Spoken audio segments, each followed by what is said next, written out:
Je le reprends. Hein. Je le reprends.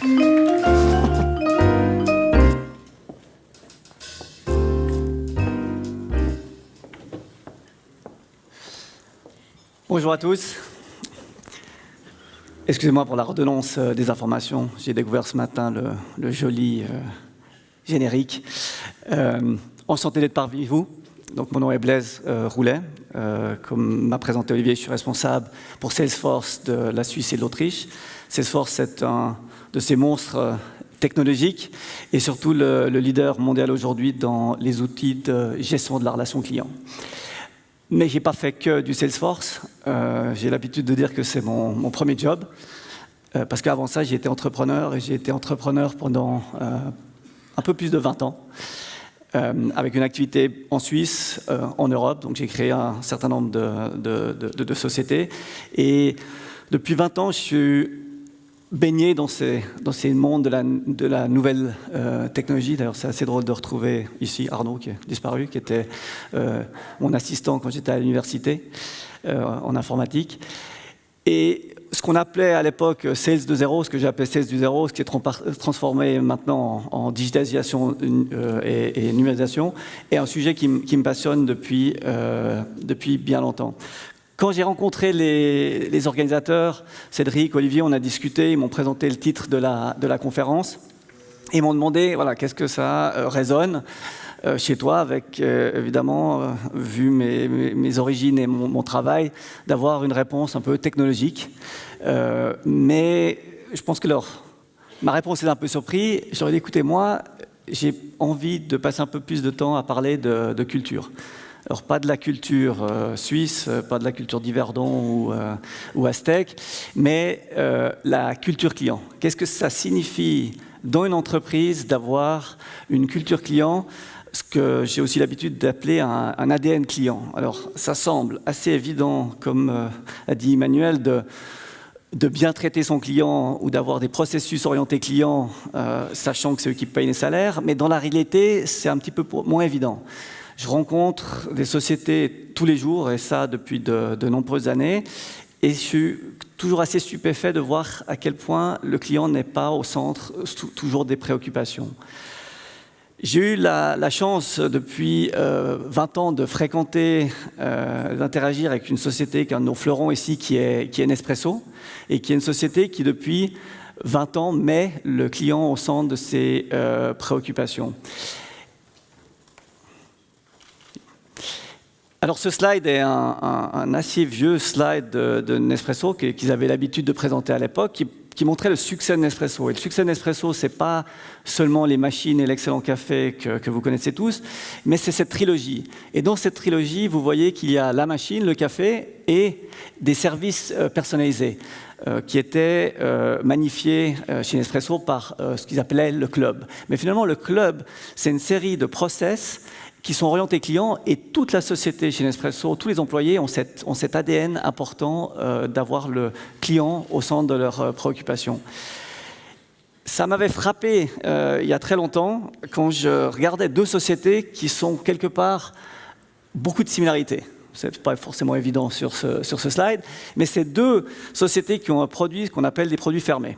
Un produit fermé, c'est un produit où vous avez un hardware, dans le cas de Nespresso, la machine, dans le cas de Gillette, on va appeler ça le manche, et des consommables qui sont les lames pour Gillette et les capsules pour Nespresso. Donc évidemment, le but pour ces deux sociétés sont de placer le hardware et après de vendre le consommable. Et c'est des produits de récurrence, comme votre abonnement téléphonique. Donc évidemment, la satisfaction client est très importante et la consommation de ces produits, évidemment, c'est ce qui fait vivre la société. Alors, comment ces deux sociétés interagissent avec leurs clients, sachant que Nespresso, c'est à peu près tous ses clients, puisque vous pouvez acheter des capsules Nespresso seulement chez eux, et la machine est aussi enregistrée chez eux, et cela depuis le premier jour, ce qui est assez exceptionnel, avec un Gillette qui vend ses produits à travers le retail, à travers les supermarchés. Et ce qui m'avait frappé, c'est de voir quand Nespresso veut générer ses ventes, ils ont une communication à travers leurs clients, que ce soit à l'époque par fax et peut-être maintenant par email. On vous envoie des nouveaux produits, Ici, c'est ce qu'ils appelaient une limited edition. Et quand vous comparez à un Gillette, la seule façon qu'ils ont de communiquer à leurs clients, la seule façon qu'ils ont de dire à leurs clients, vous savez, une lame, on ne peut pas l'utiliser pendant 7 ans, au bout de quelques mois, il faut la changer. La seule façon, c'est de faire des spots publicitaires. Donc vous imaginez non seulement le gaspillage, le message était en plus incompréhensible. Je ne sais pas si vous avez vu cette pub à l'époque, j'essaie de comparer une Gillette avec des pneus de voiture qu'il fallait changer. Et c'est là que je me suis dit, wow, le gap, il y a un gap. Et ça, c'était il y a une quinzaine d'années. Et depuis, j'étais assez obsédé de découvrir si les sociétés avaient ou pas une culture client.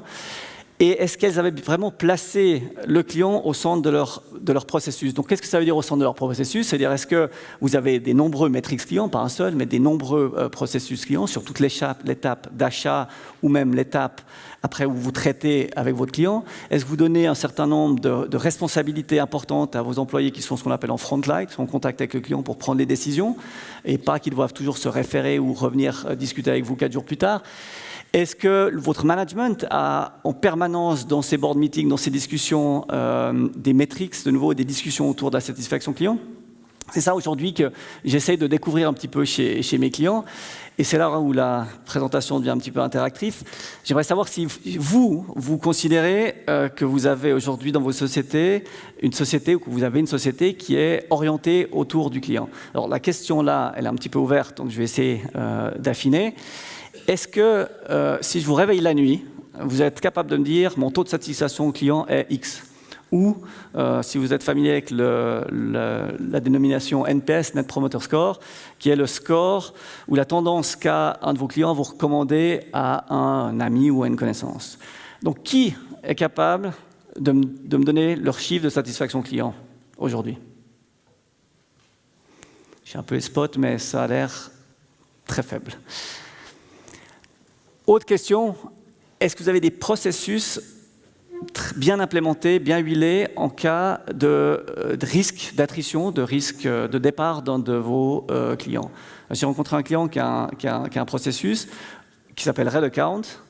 Au moment où le client émet un doute, où le client montre des signes de danger, ce processus est enclenché, c'est un processus informatique, en gros c'est à peu près comme presser ce bouton, et vous avez un certain nombre de workflows, d'emails qui vont partir à un certain nombre de personnes, et ce processus peut être déclenché par plusieurs personnes, pas forcément le patron de la société, pour alerter qu'on a un vrai danger avec ce client.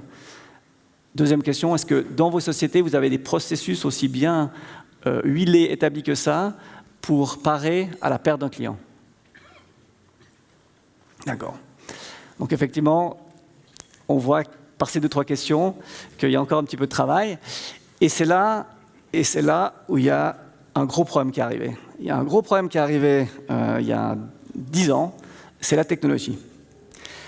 La technologie a, pour moi, amplifié cette problématique d'avoir des sociétés qui n'étaient pas forcément orientées clients. La technologie, c'est cette révolution digitale, numérisation dont on vous rabat les oreilles probablement beaucoup dans la presse. Avant tout, cette révolution, c'est une révolution de service. Donc, ce n'est pas moi qui l'ai dit, c'est assez largement partagé. Quand vous prenez un Uber, le produit ne change pas, la voiture est la même qu'un taxi. Ce qui change, c'est l'accès au service. Un accès différent et bien facilité au service.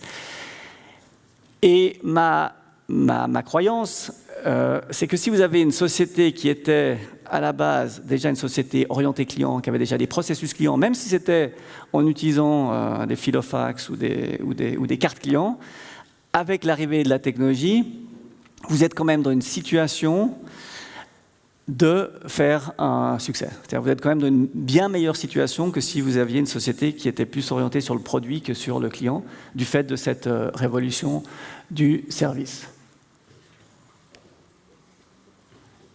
C'est bien ça, mais ça me cache mes slides.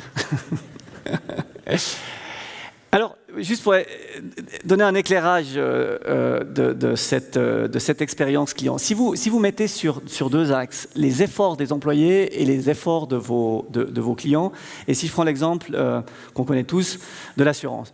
Donc l'assurance, que vous créez une police, que vous ayez engagé avec votre assureur pour avoir une nouvelle police, que vous venez avec une plainte à votre assureur, vous voyez que la résolution de ce processus demande un effort à vos employés important. Et on on a étudié, et je pense que vous le reconnaissez vous-même, sans faire des études très poussées, que plus finalement l'effort de l'employé est important, en parallèle, l'effort du client va être important. Et quand le client a un important effort à fournir, en général, ça va avec une satisfaction moindre. Et qu'est-ce qu'a fait la technologie et qu'est-ce que font des Uber ou des gens comme Oscar ou Policy Genius qui sont des nouveaux acteurs dans l'assurance, des nouveaux players, ben vous voyez qu'ils sont capables de venir avec un service ou une expérience qui est à très peu d'efforts pour le consommateur. Vous prenez votre application Genius pour faire une plainte pour un cas d'assurance, ça vous prend à peu près 10 secondes. Et en même temps, l'effort pour l'employé est moindre, puisque tout est automatisé.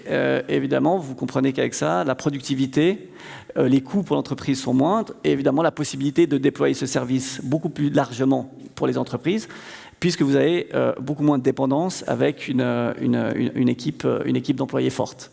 Donc évidemment, qu'est-ce qu'essayent de faire les sociétés? Qu'est-ce qu'on devrait tous essayer de faire? Et ici, vous avez des acteurs dans l'assurance qui sont des acteurs traditionnels. Ben, on essaye finalement de bouger de la droite à la gauche. Et c'est ça aujourd'hui le challenge. Ce qu'on constate, c'est que malheureusement aujourd'hui, il y a un gap. Il y a un gap entre les attentes des clients et les outils ou les services qui sont fournis par les sociétés. Moi, je ne sais pas pour vous, mais quand j'écris un email à un call center ou à une société pour demander un renseignement, puis ils nous disent « Est-ce qu'on peut vous appeler ?» Ça me rend dingue. Aujourd'hui, je voudrais traiter avec tous mes fournisseurs privés par WhatsApp. Je ne sais pas si vous avez déjà fait des expériences d'utiliser WhatsApp pour le business. Notamment, moi, j'étais dans un hôtel à Barcelone où l'accès au concierge ou à la réception était par WhatsApp. C'est incroyable. Et ça, c'est l'attente des consommateurs. C'est l'attente de la nouvelle génération. Moi, j'ai 44 ans, c'est déjà mes attentes. Donc, évidemment, tout ce qui arrive, on peut imaginer que les attentes vont être les mêmes. Et ça veut dire construire votre infrastructure IT. Excusez-moi, c'est là que ça va devenir un peu plus technique. Ça demande de construire une infrastructure technique IT qui est orientée autour du client. Mais évidemment, si la culture de votre société n'est pas une culture client, ça va être difficile évidemment de mettre en place une infrastructure, une architecture IT qui est orientée client. Donc une architecture IT orientée client, c'est-à-dire voilà, vous avez une visibilité totale de votre client, vous n'avez pas les cas qu'a mentionné évidemment Manuel. La réalité, effectivement, c'est ça. Et c'est pour ça que vous recevez des emails répétitifs adressés à la faute personne, etc. Alors vous avez été chanceux, Manuel, c'est que si vous achetiez un sac pour votre maîtresse et qu'après ils envoyaient une lettre à la maison, c'est là où ça commence vraiment à être complémentaire. Donc vous avez, dans la majorité des sociétés, des architectures, ce qu'on appelle des architectures spaghetti, c'est-à-dire des architectures IT qui sont silotées. Donc le call center a une partie de votre information client, le service client en a une autre, le vendeur a une autre partie de l'information. Évidemment, après, vous avez un traitement en tant que client qui est pas acceptable et qui donne à peu près ça. Désolé, c'est en anglais. Encore un clic pour que ça parte. Le son. Vous pouvez monter le son.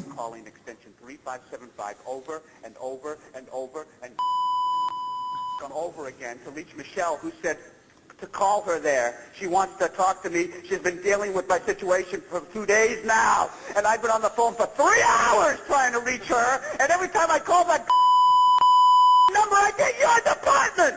And none of you know what the I'm talking about. What kind of a situation is this? Yeah, I'm so sorry about that, sir. Could I get the phone number on your account? Why? The last 2 people that asked for the phone number put me on hold and never came back. So I would ask you why. The reason I get your phone number is so that I can pull up your account and see any notes in the system. Donc ça continue comme ça pendant 4 minutes, mais c'est assez hilarant, ça devient de plus en plus hilarant. Ce qui est intéressant ici, c'est deux choses. Probablement, le client appelait pour quelque chose qui n'était pas forcément très grave, mais il se retrouve face à la complexité d'une société où, on voit que les employés n'ont pas forcément une approche très client et beaucoup d'empathie. Hein, ça devient effectivement pire après dans la vidéo. Mais surtout, on voit qu'il y a des problématiques de système. C'est-à-dire, on ne le rappelle pas. S'il donne le nom de la personne à qui parlait, on n'est pas capable de le connecter. On lui redemande plusieurs fois son numéro de compte, de téléphone, on n'a pas les notes. Et c'est effectivement alors, une situation un petit peu dramatique, mais c'est ce type de situation dans lequel vous pouvez vous retrouver en tant que client. Il y a cette étude qui est parue il y a quelques jours, quelques semaines du Crédit Suisse sur les PME de 2018. Et vous voyez que ça confirme un petit peu ce que je vous ai présenté, ce que vous disait tout à l'heure Manuel. Aujourd'hui, il y a encore une grande majorité des PME qui estiment qu'elles sont quelque part à l'abri de ces changements. Moi, je ne pense pas. Je pense qu'aujourd'hui, on voit des sociétés très importantes se faire disrupter. Quelqu'un, c'était vous, je pense, qui avait mis Amazon en croquis. Migros, Coop, qui sont d'ailleurs les propriétaires des Distrelec. Je me réjouis de voir leur réaction face à l'arrivée d'un Amazon. Donc cette situation, cette disruption est quelque chose qui aujourd'hui touche toutes les sociétés et j'avais une intervention relativement courte, mais mon but c'était vraiment de vous alerter qu'on va beaucoup vous parler de technologie, pas seulement ici, mais partout dans la presse, de vous transformer technologiquement, mais n'oubliez pas aussi de transformer votre ADN et de passer à une culture produit, à une culture beaucoup plus client, et que le client devienne vraiment votre centre d'attention. On va avoir la chance plus tard avec Pascal de voir ce que c'est une société qui, pour moi, embrasse toutes ces transformations culturelles ainsi que la technologie. Donc évidemment, Coca est une société qui est née récemment, enfin, une dizaine d'années, donc évidemment qui a embrassé tout de suite la technologie, mais ce qui est exceptionnel, c'est que c'est une société aussi qui a une culture dans laquelle ses clients se reconnaissent, et ça, c'est un pas important pour avoir cette transformation, une culture les clients se reconnaissent, qui met en permanence énormément de contenu, qui communique beaucoup, qui permet à ses clients de dialoguer. C'est-à-dire aujourd'hui, combien de fois ça vous arrive d'arriver sur un site internet, de vouloir vous connecter, contacter une société, de devoir chercher sur 50 pages où était le numéro de téléphone, où était l'email. C'est aujourd'hui inacceptable. Donc aujourd'hui, une société qui vit la culture client va donner 3, 4, 5 moyens différents à ses clients de le contacter, de dialoguer, et souvent même de dialoguer d'une façon extrêmement transparente pour les autres, à travers des communautés ou des forums. Le produit, c'est-à-dire aujourd'hui le produit, depuis longtemps, le produit a été défini par la société et mis sur le marché, ça c'est fini. Aujourd'hui, le produit est très souvent fait ou doit être fait conjointement avec les clients. Je ne sais pas si Pascal en parlera, mais ils ont eu des initiatives extrêmement intéressantes.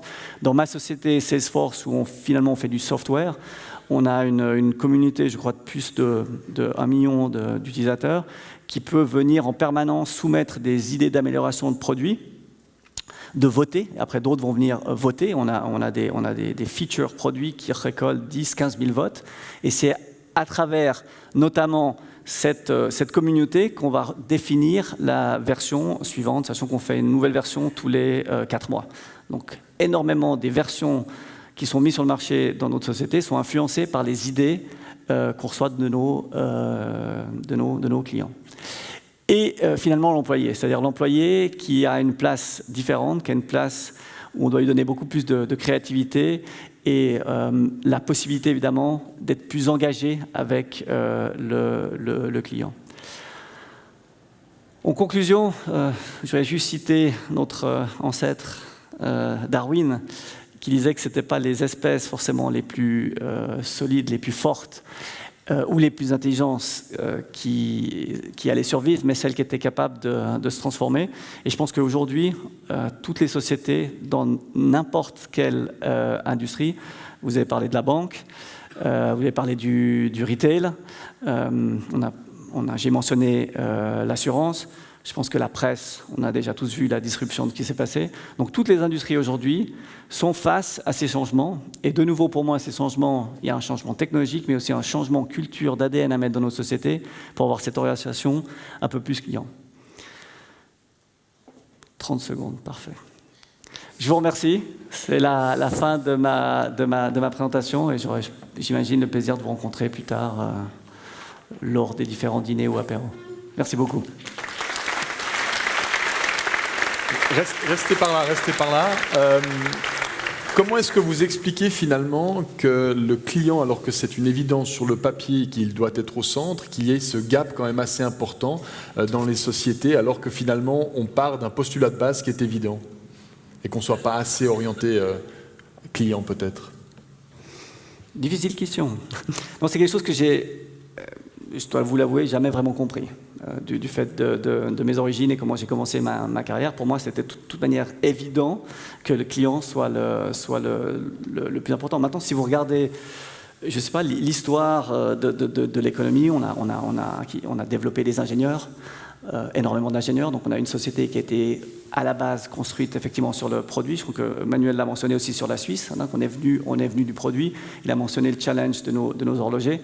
Ça fait la première fois que je suis allé voir les horlogers pour leur dire qu'il faut faire du CRM, il faut faire de la gestion client, c'était en 2007.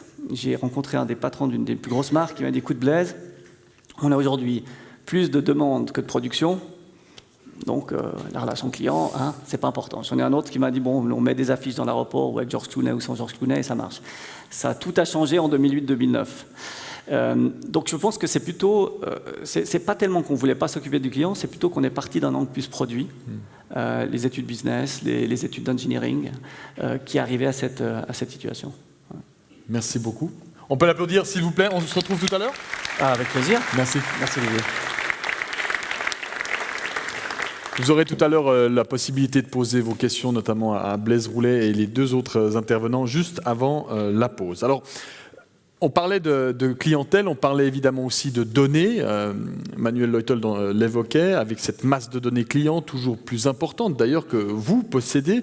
Que faire de ces données? Ce n'est pas juste une question anecdotique, hein, finalement, c'est carrément un enjeu fondamental pour, entre autres, analyser le parcours, le comportement du client, être capable aussi d'analyser l'écosystème digital. Quel est le futur finalement de ce marketing digital? Quels sont les signaux qui imposent une certaine réflexion? Prenez l'exemple, si on prend les réseaux sociaux par exemple, Facebook avec ses limites, où il y a par exemple une petite perte de capitalisation boursière récemment, 120 milliards, c'est pas grand-chose. Plaisir pour moi finalement maintenant aussi pour mettre le point et le doigt sur cette thématique-là, d'accueillir un spécialiste du marketing digital et de l'e-commerce. Il est co-auteur de plusieurs ouvrages, notamment entre autres le cybermarketing. Il est professeur associé à la HEIG-VD. Son activité de recherche s'applique et s'intègre dans l'Institut d'ingénierie des médias et porte évidemment sur l'évolution du marketing digital. Bienvenue au docteur Arnaud Dufour, s'il vous plaît.